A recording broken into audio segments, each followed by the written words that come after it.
Bueno, pues disculpando y por mi falta de educación, don Juan Pablo, hablando de educación, usted bien decía, pero bueno, teníamos el enlace.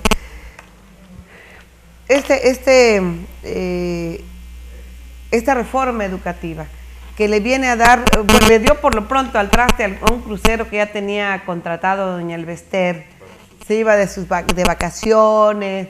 Bueno, iban a darle el premio a los que votaron por ella en aquel evento allá en sí, cuando se renovó su dirigencia. Pero fíjese que aparte de este instituto, de esta comisión que se va a formar, de evaluación, también... Ay, el micro. Sí, gracias. Además de este instituto de evaluación, también viene agregado también la reforma, pues en otros aspectos, y otro aspecto que también me parece muy importante es la construcción de varios miles de escuelas en todo lo largo y ancho del país. Perdón, lo quiero interrumpir, que falta de educación también. En este instituto que va a estar vigilante, ¿quién lo va a conformar, don Juan Pablo? Se va a designar, todo está en etapa de que se apruebe la creación del instituto. Y seguramente más adelante se va a designar las personas. Para saber la confiabilidad, ¿verdad? Exactamente. Pero mire, es importante que exista ese instituto, más allá de quienes, pues obviamente que van a buscar a las personas adecuadas o mejor preparadas para ese encargo. Pero lo importante es que se crea, que exista, y como también es importante que existan esas 30,000 escuelas que hacen falta en todo lo largo y ancho del país. Vamos, a mí me parece magnífico que el gobierno federal, en lugar de estar gastando en equipar a las policías y al ejército para andar haciendo operativos en lo largo y ancho del país, pues que esos recursos se dejen de canalizar a seguridad, que se busquen otras estrategias para resolver el problema, porque es cierto que existe y no se debe dejar de combatir, pero con otras estrategias. El caso es que esos recursos mejor se canalicen a educación. Hacen falta demasiadas escuelas en lo largo y ancho del país. Aquí en nuestro municipio, no lejos, esa es la falta, esa es una causa de problema que causa la saturación de alumnos en las escuelas.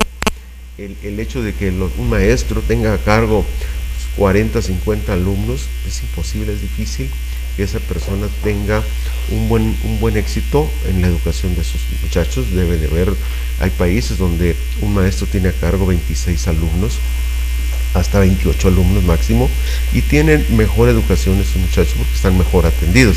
Bueno, de ese tipo de situaciones son las que se van a corregir, poco a poco se van a ir dando a conocer, pero la reforma, le digo, está interesante porque ya era tiempo que el gobierno federal dedicara más recursos, ¿sí?, a la educación que a las guerritas, que a otros giros, a la burocracia, por ejemplo.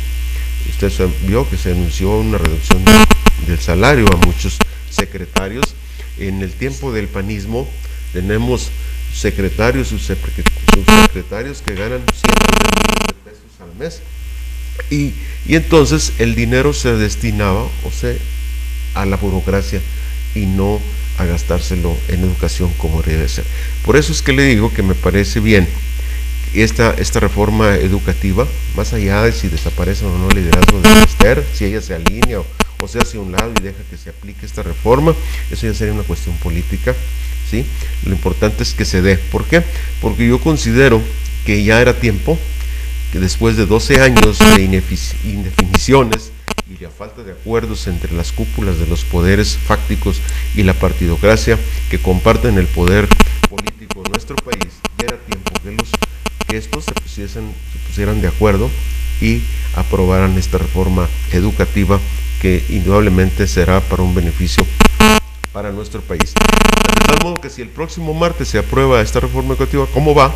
Estaremos en la posibilidad de que en cascada se aprueben las reformas que faltan, y eso indudablemente vendrán a destrabar las reformas como la política, que es también muy importante en este país, ¿sí?, y otras reformas como la fiscal, por ejemplo, que están trabadas desde hace una década, en los tiempos después de primera etapa, el primer trienio de Fox, empezaron a aturarse las reformas, no se diga después en los 6 años con Felipe Calderón, que no tuvo capacidad de sentarse a platicar y negociar con los demás partidos y que trajo como consecuencia esta inamovilidad que tiene el país en ese sentido, en el sentido de la política, en el sentido de la educación.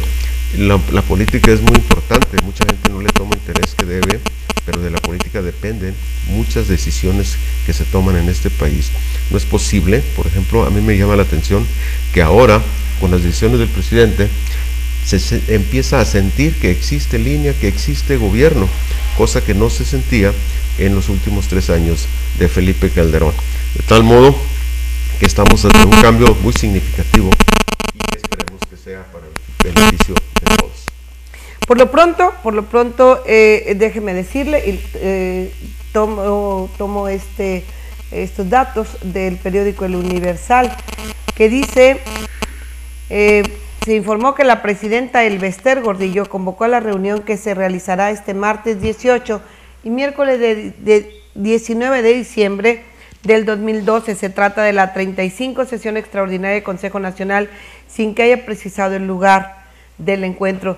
Que se iban al viaje, que eran todos estos líderes que usted dice, y bueno, por lo pronto los pusieron a chambear. Esa es la reacción que tiene el sindicato, porque también el sindicato se tiene que reestructurar y cambiar sus estrategias también, precisamente para proteger a sus agremiados, que esa es la fuerza de un sindicato. O sea, no es malo que exista un sindicato como el CENTE, para eso son los sindicatos, para proteger los intereses agremiados. El problema es que tenga un uso político, el problema es que tenga un uso político, y eso es lo que ha traído como consecuencia tantas situaciones. Y hablando de política, nos vamos al Estado, de lo que habló el señor Héctor Mendizábal, aunque obviamente él como electo tiene otra visión, y yo considero que a los panistas les llegó el momento de reestructurarse también, la política en la base, y los panistas o los neopanistas o los oportunistas que vivieron a la sombra del PAN durante algunos años, pues ellos tienen ahora de dirigente a Héctor Mendizábal, quien llamó por teléfono. El trabajo de este hombre pues es muy difícil. Los oportunistas no acostumbran sumarse a los perdedores, en este caso, y su ideología es muy volátil, es muy frágil, la cambian como cambiar cualquier billete, y no acostumbran a sumarse a los perdedores y por consecuencia emigran hacia otros partidos, de tal modo que ese es el trabajo de Héctor Mendizábal, reestructurar su partido, convocar a nuevos y a viejos panistas, sobre todo panistas de abolengo, panistas de cepa, que eran la base del partido, fueron suplantados o relevados por muchos oportunistas que llegaron al PAN cuando el PAN llegó al poder, porque lo que buscan esos oportunistas es el acceso a la nómina, a los contratos, al negocio. No hay ideología. Exactamente, nada de cuestiones ideológicas. Entonces los panistas, los estatales y los municipales, que aquí ocurre lo mismo, deben de reorganizarse y establecer una nueva estrategia para reconquistar el poder de la alcaldía y las diputaciones que perdieron cuando el pasado proceso. Ese es el problema del PAN, ese es el problema del país, que se requieren institutos políticos fuertes, bien organizados, para que sirvan de contrapeso al que está en el poder. Fueron los panistas excelentes opositores cuando los gobiernos de Echeverría, de López Portillo, de Miguel de la Madrid, de Carlos Salinas, pero pésimos gobernantes en el tiempo y el periodo de Vicente Fox y de Felipe Calderón. Esta es una realidad que debe de servirles de ejemplo para cambiar su estrategia. Me están reportando que no se escucha bien el micrófono de don Juan Pablo. ¿Ya se escuchará? ¿Le podríamos subir el audio o se sube un poquito, don Juan Pablo, el micro? Mire que la gente pues luego se empieza a enojar, pues lo vienen a escuchar. Pero bueno, déjeme decirle, don Juan Pablo, fíjese que en el tema estatal yo no quisiera que pasemos por alto efectivamente quienes han tenido la oportunidad de servir, en este caso pues los panistas, y dijeron una frase que le atribuyen al gobernador del estado, al doctor Fernando Toranzo, que dijo cuando pues le criticaron aquello de las alzas de los impuestos, de los crecimientos del presupuesto, sobre todo para la burocracia para la alta burocracia que se tiene, pues dijo, bueno, ustedes ven en la paja en el ojo ajeno y no ven la viga que tiene. O sea, ¿por qué cuando ustedes estuvieron? Yo no entiendo por qué ese afán. Por ejemplo, y luego ya cuando llegamos a lo municipal diré, ¿por qué se espantan si robamos los priistas o si hacemos algo mal los priistas y los panistas hicieron lo mismo?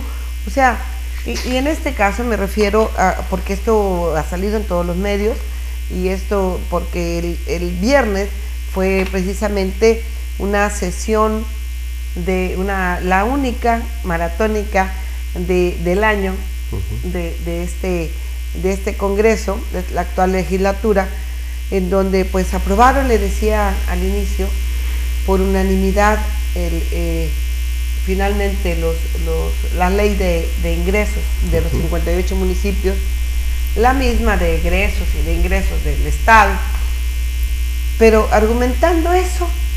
Bueno, pues si los otros ya lo hicieron, ¿por qué nosotros no? Pero lo que pasa es que se comportan no como partidos, como institutos, sino como bandas. Les toca robar a unos y ahora les toca robar a los otros. Regresan y regresan con más ganas.